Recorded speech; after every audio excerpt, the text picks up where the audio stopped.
Oh, it's time for Halloween!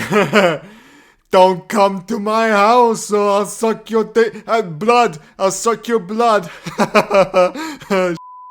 Bastion system, a new mechanic on Halloween. How fitting. If you knock on the Bastion right now, you get some Treatos. Kobold, I love Treatos. Nice hat. Thank you, I'm Popper for Halloween. I was gonna make the full uniform, but I got really busy. You're not even remotely dressed for Halloween. Kobold, I'm an alligator. I'm already scary. Oh yeah, I guess that's true. Anyways, new mechanic in the Dungeon Master's Guide. It's a home base for players. If they're available, every player can get them at level 5. And you can potentially combine them with other players in one huge structure. Today we're gonna look at the mechanics in depth. Welcome to Pack Tactics, where murder hobos are no longer hobos. They're just murderers. By the way, look at my Kobold cave. This was my Bastion from 3 years ago. Kobold, your Bastion looks like shit. Get out of here, Jordan Peterson. I don't want to hear it. Bastions are a way to gain money, intel, creatures, and more. Each bastion has the following features. 1. Basic facilities. 2. Special facilities. 3. Closets. 4. Corridors, ramps, and staircases. 5. Doors and windows. And 6. Defensive walls. All but the last are free to obtain. For defensive walls, you need to spend 250 gold to fill in a 5-foot square wall that is 20 foot high, which takes 10 days to build. Basic and special facilities are free, but limited. The other 3 are not. You start by obtaining 2 free basic facilities, one being cramped and the other being roomy. You can choose from a bedroom, courtyard, dinner room, kitchen, parlor, or storage. Mechanically, these sadly don't do anything. Beyond the free basic facilities, you can also spend time and money to get more. You can also spend time and money to upgrade the size of a basic facility. But again, this does nothing mechanically. Also, just so you know, the sum of time and money is the same as getting the one you want directly. There's also special facilities. Unlike basic facilities, they do actually do something. Yay! You start by obtaining 2. You get 2 more at level 9, 1 more at level 13, and then 1 more at level 17. This is right from the get-go, no time or money needed. Each level you can also replace one with another available to you, as some have prerequisites. Each special facility has their own unique abilities and space, and can usually only be picked once. Sometimes you can even upgrade their space to upgrade their abilities. To use the abilities, the facility requires hirelings. Luckily, each special facility earns enough to pay their salary, so no bookkeeping is required here. Before we jump into the special facilities themselves, let's look at their rules more generally. Some features can simply be taken advantage of by being in the Bastion. Others require you to order the hirelings to do something as part of a Bastion turn. By default, a Bastion turn occurs every 7 days in game. If you aren't at your Bastion when a Bastion turn happens, the hirelings act as if you gave them the maintain command, which basically means they do nothing. Alternatively, you can also give them a command to craft, empower, harvest, recruit, research, or trade. Those depend on the special facilities though, and can be chosen for each one separately. It's best to try to avoid having to use maintain, as the maintain order 1 means no extra special perks from your special facility, and 2, it results in a roll on the Bastion event table, which can end up being pretty negative. If you're away from your Bastion, you can also communicate orders through a sending spell. If you're really smart, you can get a set of sending stones through the new magic item crafting system, so that you can always keep those hirelings working hard. Let's look at the Bastion event table. Okay, most of these are fine or even good. All is well, extraordinary opportunity, friendly visitors, guests, magical discovery, refugees, request for aid, and treasure. Wait! Refugees give you money? That's all? Yeah, and they give a lot of money too. Come refugees, come to me. Actually, I'm like Donald. I don't want to use the maintain order.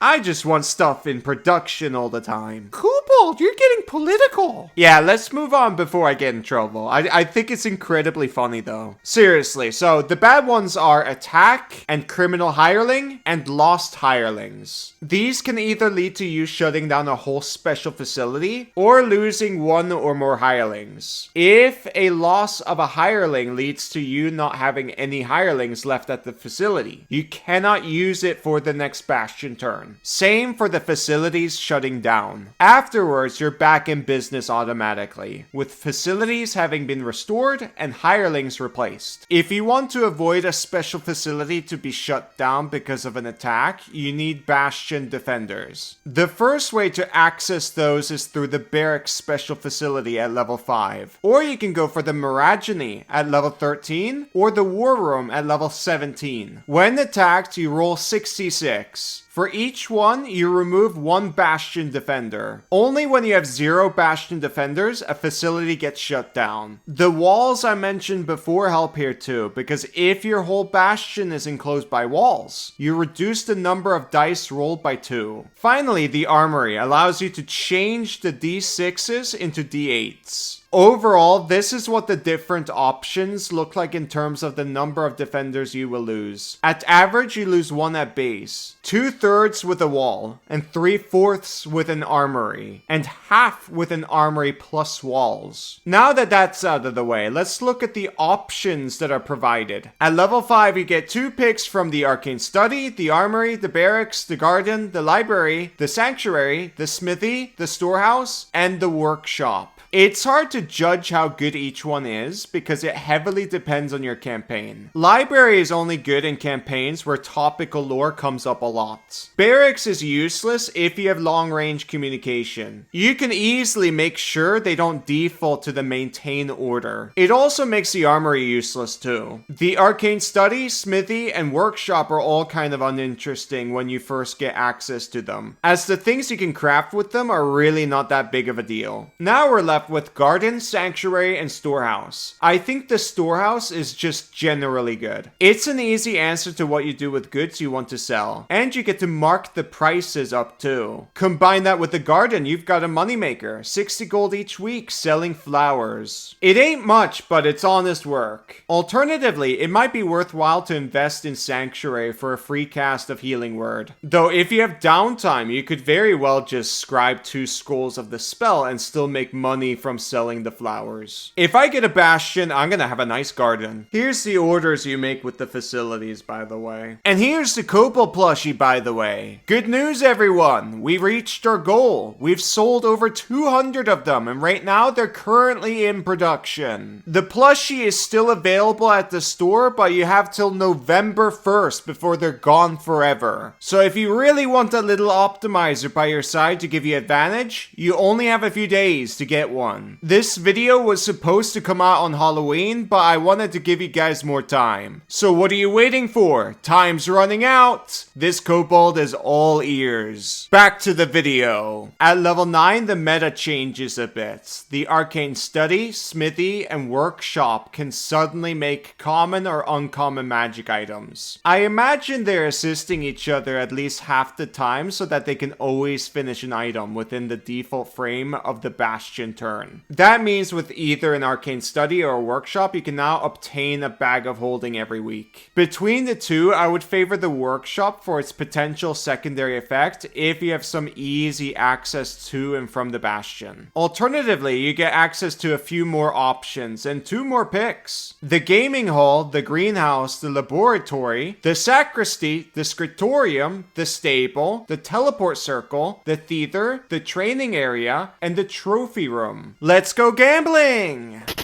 Ah, dang it! You earn an average of 73.5 gold each time you use the trade order. Technically, you can make more money using the upgraded garden, especially with the storehouse. Though your total earnings take a while to catch up, but I'd say it's worth it. I think the greenhouse, laboratory, and stable are unimpressive. The trophy room is like the arcane study. It will be situationally useful to obtain lore. While the trinket is not insane as common items items are whatever at this point of the game. The sacristy can be quite big, but only if you're actually engaged in combat close to your bastion a decent amount of the time, as that is the only time the spell refreshment will be great. The Theater sounds good, but getting this bonus die is just such a hassle. I don't think it's worth it in your average game. Speaking of hassle, the same idea applies to the training area. There are some really nice options here, but you need to spend 8 hours each day on this for a week. That cuts you away from crafting yourself, and it requires you to be at the Bastion. At that point, the buffs only apply a little while before you have to return. I think the top picks here are definitely the Scriptorium. Come on, I'm the biggest promoter of scrolls ever. I've been talking about them for years. The Scriptorium can print counterspell scrolls for you. Then there's the Teleport Circle, which is just peak. You can easily get back to home base. There's a permanent circle in your house. And that's not even accounting for its active ability. You can get a spellcaster to cast spells for you. They can help you magic circle or nistle things. That's huge. Yeah, I'm grabbing this every time. Who doesn't want a teleport circle? I think in general you should go for the Scriptorium and teleport circle, obviously, and one of the arcane study or workshop, and the storehouse. The garden is nice and it's pretty, but like, it doesn't really make that much money. At level 13, you get to pick one more special facility with the following added options: the archive, the meditation chamber, the menagerie, the observatory, the pub, and the reliquary. As with the others I've mentioned, the archive allows you to obtain new lore. The meditation chamber passive effect seems pretty cool, but it's a bit restrictive. I don't think this is very comfy to use, but it could be situationally useful. The menagerie can be very good, but only if your DM allows you to do some shenanigans where you can pick creatures off the list. Like Dragonelle comes to mind. They're used for riding. I wouldn't use these as defenders